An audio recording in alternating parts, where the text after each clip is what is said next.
In today's video, I'm going to teach you how to center your captions in Submagic. We'll walk through it from the very first click so you can get clean, professional-looking subtitles every time. First, head to submagic.co in your web browser. Once the page loads, log in and choose your account.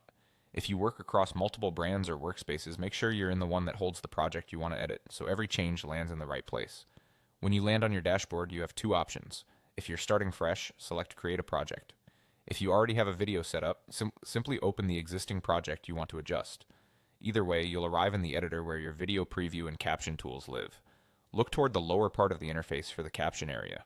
This is where you'll find the caption position control. It's a simple slider that lets you move your subtitles up or down on the screen.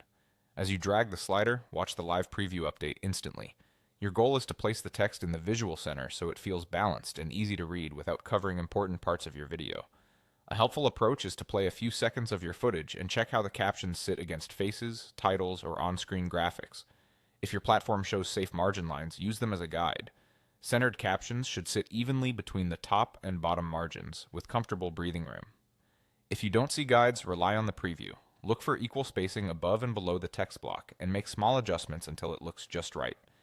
Keep in mind that different formats may require slight tweaks. For square or vertical videos, the center may appear a touch higher to avoid covering a speaker's mouth or key action.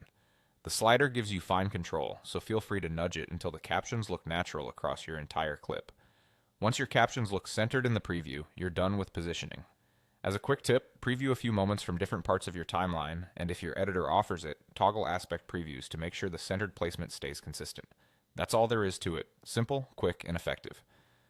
Thanks for watching. If this helped, you're ready to center captions confidently in Submagic and keep your videos clean and professional.